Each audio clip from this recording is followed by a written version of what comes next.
கர்த்தருடைய நாமம் மகிமைப்படுவதாக. இந்த நாளிலும் நம்ம தியானத்துக்காக எடுத்துக்கொண்ட தேவனுடைய வார்த்தை ஆதியாகமம் புஸ்தகம் 5வது அதிகாரத்துல 22வது வசனம். ஏனோக்கு மெத்தூசலாவை பெற்ற பின் 300 வருஷம் தேவனோடே சஞ்சரித்து கொண்டிருந்து குமாரரையும் குமாரத்திகளையும் பெற்றான். இந்த வசனத்துல ஏனோக்கு மெத்தூசலாவை பெற்ற பின் அப்படின்னு இருக்குது. அப்போ மெத்தூசலாவை பெற வரைக்கும் 65 வயது வரைக்கும் தேவனோடு ஏனோக்குக்கு எந்த ஒரு உறவுமே இல்லை. அதாவது அவர் பிறந்திருக்கிறாரு, அவர் வாழ்ந்துட்டு இருந்தாரு, அவ்வளோதான். அவர் பிறந்ததுலேருந்து 65 ஆண்டுகள் ஆண்டவரோடு கூட அவர் சஞ்சரிக்கல. ஏன்னா அவரோட ஆயுள் நாட்கள் 365 அப்படின்னா 300 வருடங்கள் தேவனோடு சஞ்சரித்தார் அப்படின்னா அந்த ஒரு 65 ஆண்டு காலம் ஆண்டவரை பற்றின உணர்வு இல்லாமலோ அல்லது ஆண்டவரை பற்றிய அந்த அறிவின்மையினாலே அவர் வாழ்ந்திருக்கலாம். ஆனா எப்படியோ அவரோட 65வது வயசுல ஆண்டவரை அவர் கண்டுபிடிச்சிட்டாரு. ஆண்டவரை கண்டுபிடிச்ச உடனே அவர் ஆண்டவரோட உறவாட ஆரம்பிக்கிறாரு. இப்போ ஏனோக்கு அவரோட குடும்பத்தோடு மட்டும் சஞ்சரித்தான் அப்படின்னு இல்லை. ஏனோக்கு ஒரு பக்கத்துல குடும்பத்தோடு இருந்தாரு. அப்புறம் வசனம் சொல்லுது குமாரரையும் குமாரத்திகளையும் பெற்றார் அப்படின்னா அவர் ஒரு பக்கத்துல குடும்பத்தோடு அவர் இணைந்து இருந்தார், இன்னொரு பக்கத்துல தேவனோடு உறவாடுகிற மனிதனா இருந்தார். அப்ப தேவனோடு உறவாடும் போது வீட்டுக்கு தேவையான காரியத்தை, பிள்ளைங்களுக்கு மனைவிக்கு தேவையானதை அவர் சம்பாதித்து கொடுக்காம இருந்திருப்பாரானா இல்லை. அவர் அப்போ தேவனோடும் இருந்தார், குடும்பத்தோடு இருந்தார். அவருக்கு என்ன அந்த நாட்கள்ல என்ன தொழில் இருந்ததோ அந்த காரியத்தையும் அவர் செஞ்சுட்டு தான் இருந்தாரு. அப்ப பாருங்க, இந்த ஏனோக்கு 65வது வயதுல ஆண்டவரை கண்டு கொண்டுட்டாரு. ஆனா இன்னைக்கு நிறைய பேர் தங்கள் ஆயுள் நாட்கள் முழுவதுமே ஆண்டவரை பத்தி தெரிஞ்சுக்காமையே செத்து போறாங்க. இது எவ்வளோ பரிதாபமான நிலைமை. நம்ம வேதத்துல பார்க்கும்போது காயினை பத்தி நம்ம பார்க்குறோம். இந்த காயினுக்கு குடும்பம் உண்டு, பிள்ளைகள் உண்டு, தொழில் உண்டு, நண்பர்கள் உண்டு, உறவினர்கள் உண்டு. ஆனா தேவனோடு உறவு இல்லை. அதே இன்னொரு பக்கத்துல ஏசாவை பத்தி நம்ம பார்க்கும்போது அவருக்கும் குடும்பம் இருக்குது, மனைவி உண்டு, பிள்ளைகள் உண்டு. ஒரு மனைவி இல்லை, நிறைய மனைவிகள் இருந்தாங்க, தொழில் இருந்துச்சு, நண்பர்கள் இருந்தாங்க, உறவினர்கள் இருந்தாங்க. ஆனா தேவனோடு உறவு இல்லை. இப்போ காயின் காயினை பத்தியும் ஏசாவை பத்தியும் நம்ம பார்க்கும்போது இவங்க ஆதாமோட வம்ச வழியில பிறந்து வந்தவங்க தான். ஆனா பாருங்க, காயினோட வம்ச அட்டவணையில இடம் பெறவில்லை. நாளாகம புஸ்தகத்துல ஆதாமோட வம்ச வரலாற்றை பற்றி சொல்லும்போது தேவனோடு உறவில்லாத இந்த காயினோட வம்ச அட்டவணையிலேயே இல்லை. இப்போ பாருங்க, நம்ம நம்ம வேலைகளை தொடர்ந்து செய்து கொண்டே குடும்பத்தோடு மகிழ்ச்சியாக இருந்து கொண்டே தேவனுக்கு முன்பாக கூட உத்தமத்தோடும் உறவாடவும் நம்ம முடியும். அப்போ நான் குடும்பத்தோடு இருக்கிறேன், நான் வேலை செஞ்சுட்டு இருக்கிறேன், என்னால் ஜெபிக்க முடியல, ஆண்டவரோட உறவாட முடியல அப்படின்னு சொல்லி நம்ம சொல்ல முடியாது. அப்போ இங்க வேதத்துல யார் யாரெல்லாம் அந்த குடும்பத்தோடு கூட சந்தோஷமா இருந்துட்டு தேவனோடு கூட உறவுல இருந்தாங்க அப்படின்னு சொல்லி அதை நம்ம பார்த்துட்டு வரும்போது, உதாரணத்துக்கு நோவா தாத்தாவை பத்தி நம்ம தியானிக்கிறோம். அப்போ நோவா 500வது வயதில் தான் அவருக்கு சேம், காம், யாப்பேத் அந்த 3 பேர் 500வது வயதுல பிறக்கிறாங்க. அப்போ அவர் 600வது வயதுல ஆஹ் அங்க ஜல பிரளயத்துக்கு அப்புறமும் அவர் உயிரோட வாழ்ந்ததா நம்ம வாசிக்கிறோம். அப்போ அவரை குறித்து பார்க்கும்போது இந்த ஒரு பக்கத்துல குடும்பத்தோடு தன்னோட சரீர தேவைக்காக பிரயாசப்படுறாரு. அப்போ அவரு சேம்காம் யாப்பேத் அப்படிங்கிற அந்த 3 பிள்ளைகளுக்காக, அவர்களோட குடும்பத்துக்காக அவர் பிரயாசப்படுறாரு. இன்னொரு பக்கத்துல ஆண்டவரோட எச்சரிப்பின் சத்தத்தை கேட்டுட்டு அங்க பேழையை கட்டிட்டு இருக்கிறாரு.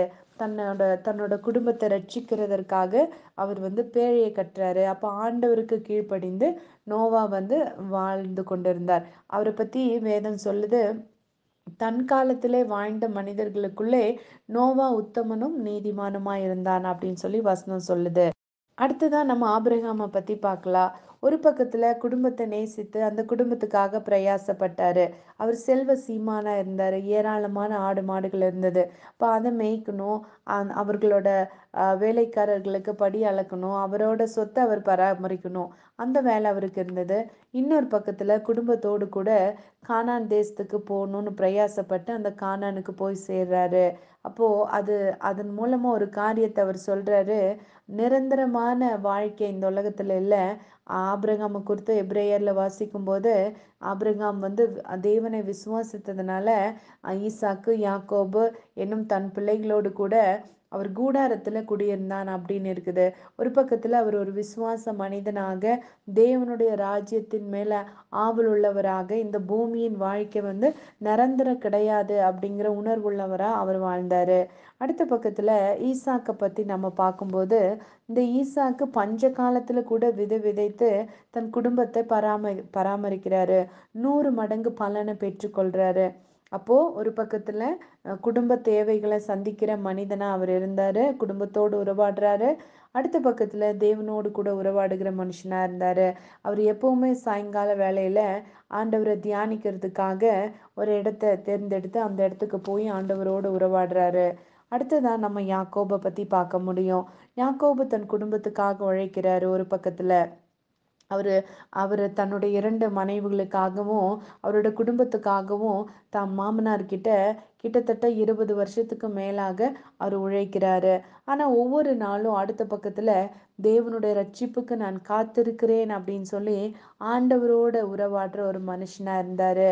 அவர் சாகும்போது கூட கர்த்தரை தொழுது கொண்டு அவர் வந்து தன் கோலின் மேல் சாய்ந்து கொண்டு கர்த்தரை தொழுது கொண்டு சாய்ந்து கொண்ட போது அவர் மரிக்கிறாரு. அதை பத்தி வேதம் சொல்லுது. இன்னொரு பக்கத்துல யோசேப்பு பத்தி நம்ம பார்க்கும்போது, ஒரு பக்கத்துல எகிப்தின் அதிபரா ரொம்ப பிஸியா ஜனங்களை ஆளுகை செய்கிற பொறுப்புல அவர் இருந்தாரு. அப்போ அவரோட குடும்பத்தை பார்த்துக்கணும், தேசத்தை பார்த்துக்கணும், எல்லாத்தையுமே பாதுகாப்பாக நடத்தணும். அது ஒரு பொறுப்பு இருக்குது. அடுத்த பக்கத்துல ஆண்டவர்கிட்ட இருந்து மறைபொருளின் ரகசியங்களை தெரிந்து கொள்ளும் அளவுக்கு தேவனோடு ஒவ்வொரு நாளும் ஐக்கியமுள்ள ஒரு மனுஷனா யோசேப்பு வாழ்ந்தாரு. நம்ம மோசே பத்தி பார்க்கலாம். மோசே வந்து ஆஹ் வனாந்திரத்துல ஆடுகளை மேய்த்து கொண்டிருந்த போதும் சரி, அரண்மனையில இருந்த போதும் சரி, தேவனோடு கூட அவர் வந்து பற்றுதலா இருந்தாரு. தேவனோடு கூட உறவில் அவர் இருந்தாரு. மோசே கிட்ட ஆண்டவர் பேசும்போது ஒரு மனுஷன் கிட்ட பேசுற மோசே வந்து தேவன் கிட்ட பேசுறது ஒரு நண்பன் இன்னொரு நண்பன் கிட்ட பேசுறது போல, சிநேகிதனோட உறவாடுறது போல அப்படிப்பட்ட உறவுல மோசே இருந்தாரு அப்படின்னு சொல்லி வேதம் சொல்லுது. அடுத்து நெகேமியாவை பார்க்கும்போது, நெகேமியாவை அவ வந்து அவரு அரண்மனையில வேலை செஞ்சிட்டு இருக்கிறாரு. அவருக்கு நல்ல சம்பளம், நல்ல வேலை. ஒரு பக்கம் குடும்பத்தை பராமரிக்க தேவையான காரியங்களை செய்யறாரு. இன்னொரு பக்கத்துல ஆலயத்தை குறித்து அக்கறையுள்ள ஒரு மனுஷனாக இடிந்து போன அலங்கத்தை கட்டும்படியாக பிரயாசப்பட்டு ஆண்டவரோட உபவாசித்து ஜெபம் பண்றாரு. ஆண்டவரோட உறவுல இருக்கிறாரு. அதே போல தாவீது பத்தி பார்க்கும்போது, அவர் வனாந்திரத்துல ஆடு மேய்ச்சிட்டு இருக்கும்போதும் சரி, அரண்மனையில அவர் வந்து ராஜாவாக வீற்றிருக்கும் போது சரி, ஆண்டவரோடு கூட உறவுல ஒரு இருந்த மனிதனாக தான் தாவீது ராஜா இருந்தாரு. அது மாதிரி நீங்க வேதத்துல எஸ்ரா, நெகேமியா, எஸ்தர், யோபு, தானியேல், அப்புறம் தானியேலோட நண்பர்கள் அனனியா, அசரியா, மிஷாவேல், இவங்க எல்லாருமே பெரிய பெரிய பொறுப்புல பதவியில நல்ல ஒரு பொசிஷன்ல இருந்தாங்க. அவங்க குடும்பத்தோடு இருந்தாங்க, அவங்க வேலை செஞ்சுட்டு இருந்தாங்க, அவங்க அரசாங்க உத்தியோகத்துல இருந்தாங்க. இன்னொரு பக்கத்துல ஆண்டவரோடு கூட உறவுல கூட அவங்க இருந்தாங்க. அது மாதிரி புதிய ஏற்பாட்டுல நம்ம பார்க்கும்போது கொர்நேலிய பத்தி பார்க்குறோம். கொர்நேலியோ இவர் வந்து படைப்பிரிவில் 100 பேருக்கு அதிபராக வேலை செய்து கொண்டு இருந்தவங்க. அப்போ இவர் வந்து ஒரு பட்டாளத்தான் அப்படின்னு இருக்குது. அவரை பத்தி அப்போஸ்தலர் 10வது அதிகாரத்துல நம்ம வாசிக்கிறோம். இங்க இன்னொரு பக்கத்துல பார்க்கும்போது இவர் இடைவிடாமல் தேவனோடு உறவாடிட்டு இருந்தாரு. ஜனங்களுக்காக மன்றாடுறாரு. அப்போ ஜனங்களை குறித்த ஒரு பாரமுடையவராக இருந்தாரு. எல்லா ஜனங்களையும் ஆண்டவரோட வார்த்தை கேட்கும்படி தன்னுடைய கூட்ட குடும்பம், தன்னுடைய சொந்த பந்த இன பந்துக்கள் எல்லாத்தையுமே அவரோட வீட்டுல அழைச்சி ஆண்டவர் பத்தி சொல்றவரா இருந்தாரு. அப்போ இங்க கொர்நேலியு எப்பவுமே ஆண்டவர் பார்த்து விண்ணப்பம் பண்றவரா இருந்தாரு. அப்படின்னா நிச்சயமா எதுக்காக அவர் விண்ணப்பம் பண்ணியிருப்பாருன்னா, தன்னை சுற்றி இருக்கிற தன்னுடைய உற்றார் உறவினர் நண்பர்கள் எல்லாருமே ஆண்டவர் பத்தி தெரிஞ்சுக்கணுங்கிறதுக்காக அவர் விண்ணப்பம் செஞ்சிருப்பாரு. அது மட்டும் இல்ல, அவர் தான தர்மம் செய்யும் அந்த ஒரு மனசு அவருக்கு இருந்தது. அவர் செய்த தான தர்மங்கள் ஆண்டவரோட சந்நிதியில போய் எட்டுச்சாமா. இந்த கொர்நேலியும் இவர் பட்டாளத்தானா இருக்கிறப்போ, இவரோட வாழ்க்கையில எந்த ஒரு பண நெருக்கடி இருந்திருக்காது. எந்த ஒரு மன உளைச்சலும் இருந்திருக்காது. ஏன்னா, இவரு குடும்பத்தோடு கர்த்தருக்கு பயந்து நடக்கிற ஒரு மனுஷன். அதனால தான் இவர் தன்னோட விருப்பத்திற்கு ஏற்றபடி தேவன் பேதுருவ அவரோட வீட்டுக்கு அவர் வரவழைக்கிறாரு. அது மட்டும் இல்லங்க. வேதத்துல அ ஏசாமி வாழ்ந்த காலத்துல பூமியில இந்த உலகத்துல இருக்கிறப்போ, அநேக ஐஸ்வர்யவான்களா இருந்த ஸ்திரீகள் அவருக்கு ஊழியம் செய்தாங்க. அவர்களுடைய அ ஆஸ்திகளால் தேவனுக்கு ஊழியம் செய்தார்கள் அப்படின்னு சொல்லி வசனம் சொல்லுது. அப்போ இத பத்தி பார்க்கும்போது லீதியாள் அப்படிங்கிற ஒரு ஸ்திரீ, அவங்க ரத்தாம்பரம் விற்கிறவள் அப்படின்னு சொல்லி இருக்குது. அப்போ அவங்க ஒரு பிசினஸ் லேடி. இவங்கள மாரி நெறைய பேர் ஆண்டவர் பத்தி தெரிஞ்சுட்டு நெறைய பேருக்கு ஆத்தும ஆதாயம் செய்கிறவர்களாக இவங்க இருந்தாங்க. அது மட்டும் இல்ல, அ பிற்காலத்துல இந்த லீதியாள் மாதிரி இருக்கிற ஸ்திரீகள் நெறைய சபைகள் உருவாக கூட காரணமா இருந்திருக்காங்க.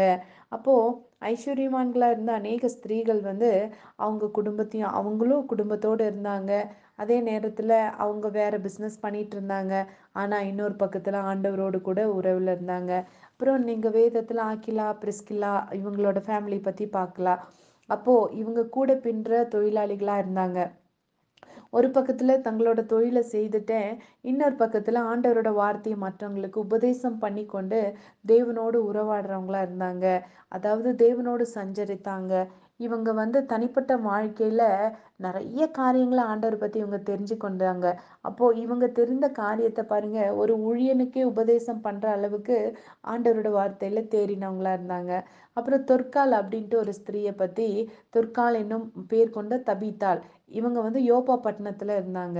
இவங்கள பத்தி பார்க்கும்போது இவங்களும் ஒரு வேலை செஞ்சுட்டு இருந்தாங்க. அதாவது அங்கிகளையும் வஸ்திரங்களையும் உண்டாக்கும் வேலையை அவங்க செஞ்சுட்டு இருந்தாங்க. இப்போ ஒரு பக்கத்துல இவங்க வேலை செஞ்சாங்க, அவங்களோட குடும்பத்தை கவனிச்சாங்க, சுத்தி இருக்கிறவங்கள கவனிச்சாங்க, அவங்களோட தேவைகளை பூர்த்தி செஞ்சாங்க. அப்போ இப்படி இருந்த இவங்க ஆண்டவருக்கு மிகவும் பிரியமான சீஷியாக, ஆண்டவரோடு கூட உறவாடுகிறவர்களாக இருந்தாங்க. அப்போ இத பத்தி நம்ம பார்க்கும்போது வேதத்துல இன்னும் நிறைய பேர் இப்படி இருக்கலாம். எனக்கு தெரிஞ்சவங்க இவ்ளோ இவ்ளோ பேரு. ஆனா இன்னுமே நம்ம மறந்து போன சில பேர் கூட இருக்கலாம். இப்ப இவங்க எல்லாத்துக்குமே குடும்பம் இருந்தது, தொழில் இருந்தது, வேலை இருந்தது. எல்லாத்தையுமே செஞ்சுட்டு இன்னொரு பக்கத்துல ஆண்டவரையும் தேடிட்டு இருந்தாங்க. இன்னைக்கு நம்மளோட நிலைமை எப்படி இருக்குது? இன்னைக்கு நிறைய பேரு சொல்ற ஒரு ரீசன் என்ன அப்படின்னாக்கா, நீங்க ஏன் சர்ச்சுக்கு வரல அப்படின்னு கேட்கும்போது, எங்களுக்கு வேலைங்க, அதிகமான வேலை இருக்கிறதுனால எங்களால சர்ச்சுக்கு வர முடியல. நீங்க ஏன் பிள்ளைங்களை ஏன் சர்ச்சுக்கு கூட்டிட்டு வரல அப்படின்னா, பிள்ளைங்க இன்னைக்கு அவங்களுக்கு படிக்கிறதுக்கு நிறைய இருக்குது, அதனால அவங்க ஸ்கூலுக்கு வரல. அவங்க எக்ஸாமுக்கு உட்காந்து வீட்டில் உட்காந்து படிக்கிறாங்க அப்படின்னு சொல்லுவாங்க. அப்போ ஏதோ ஒரு காரணத்தை சொல்லுவாங்க. அல்லது நாங்கள் ரொம்ப பிஸியாக இருக்கிறோம், இந்த காரியத்தில் இப்படி இருக்கோம் அப்படின்னு சொல்லி மற்ற காரியங்களை சொல்றத நம்ம கவனிச்சிருக்கோம். ஆனா இங்க வேதத்துல நம்ம பார்த்த மனிதர்கள் அத்தனை பேருமே அவங்க தொழில், அவங்களுக்கு பிஸ்னஸ் இருந்தது, அவங்களுக்கு குடும்பம் இருந்தது, எல்லாமே இருந்தது. அதையும் கவனிச்சுக்கிட்டாங்க. இன்னொரு பக்கத்துல அவர்களுடைய ஆவி தேவனோடு கூட உறவாடினது. இதெல்லாம் எதை நமக்கு சொல்லி கொடுக்குது அப்படின்னா, இன்னைக்கு நம்ம வேலை, நம்ம குடும்பம், நம்ம பிள்ளைங்க, இதனால என்னால சர்ச்சுக்கு போக முடியல, ஆண்டவரோட வார்த்தையை தியானிக்க முடியல இப்படி சொல்லி நம்ம சாக்கு சொல்ல முடியாது. ஏன்னா மேகம் போன்ற இத்தனை திரளான சாட்சிகள் நம்மை சூழ்ந்து கொண்டிருக்க அப்படின்னு வசனம் இருக்குது. அப்போ இவர்கள் எல்லாருமே அந்த மேகத்துல கலந்து இருக்கிறாங்க. நமக்கு முன்னாடி தேவனோடு உறவாடி, தேவனோடும் குடும்பத்தோடும் வேலையோடும் எல்லாத்துலேயுமே அவங்க இருந்திருக்காங்க. அப்போ இந்த திரளான சாட்சிகளுக்கு முன்னாடி நம்ம போய் ஆண்டவர்கிட்ட நிக்கும்போது, ஆண்டவரே எனக்கு குடும்பம் இருக்குது, வேலை இருக்குது, அதனால உங்களை தேடுறதுக்கு எனக்கு நேரம் இல்லை அப்படின்னு நம்ம சொல்ல முடியாது. ஏன்னா இவங்க எல்லாருமே அப்ப ஆண்டவர் இவங்களை காமிச்சு கொடுத்து நம்ம கிட்ட சொல்லுவாரு, இவங்கெல்லாம் அப்போ எப்படி செஞ்சாங்க?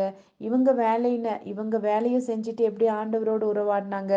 ஏனோக்கு வந்து பிள்ளைகளையும் குமாரரையும் குமாரத்திகளையும் பெற்றுக்கொண்டு தானே இன்னொரு பக்கத்துல தேவனோடு உறவாடினார் அப்படின்னு இருக்குது. அப்ப அவருக்கு அது சாத்தியம்னா நமக்கும் அது சாத்தியமா தானே இருக்கணும். அப்போ இப்படிப்பட்ட காரியங்கள் நம்ம எதுக்காக ஆண்டவர் இந்த காரியங்கள் எல்லாத்தையும் தியானிக்க வைக்கிறாருன்னா, நம்மளோட உறவு ஒவ்வொரு நாளும் ஆண்டவரோடு கூட இருக்கணுங்கிறதுக்காக தான். இதுவரைக்கும் நம்ம எப்படி இருந்திருந்தாலும், இப்ப நம்ம ஒப்பு கொடுத்து ஆண்டவர்கிட்ட நம்ம ஜெபிக்கலாமா? ஆண்டவரே, இந்த அருமையான வேலைக்காக நன்றி. அப்பா, நாங்கள் கேட்ட தேவனுடைய வார்த்தைக்காக நன்றி.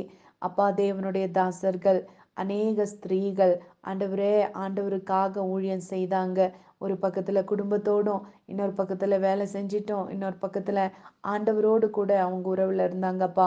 அதுபோல இந்த நாட்களில வாழ்ந்து கொண்டிருக்கிற நாங்க கூட எங்களோட குடும்பத்தையும், எங்களோட தொழிலையும் காரணமா வச்சு, எங்களுக்கு நெறைய வேலை இருக்கிறதுனால, எங்களுக்கு குடும்ப தேவைய சந்திக்கணும். அதுக்காக நாங்க நெறைய வேலை செய்யணும். அதனால எங்களால தேவன தேட முடியாதுன்னு சொல்லி, சாக்கு போக்கு சொல்லாம, உமக்கு முன்பாக உண்மையும் உத்தமமுமாக ஜீவிக்க, உம்மோடு கூட உறவாட, உடைய ரட்சிப்புக்காக ஒவ்வொரு நாளும் காத்திருக்க, தேவன் தாமே எங்களை பலப்படுத்துவீராக. இயேசுவின் மூலம் ஜெபிக்கிறேன். ஜீவனுள்ள நல்ல பிதாவே. ஆமென், ஆமென்.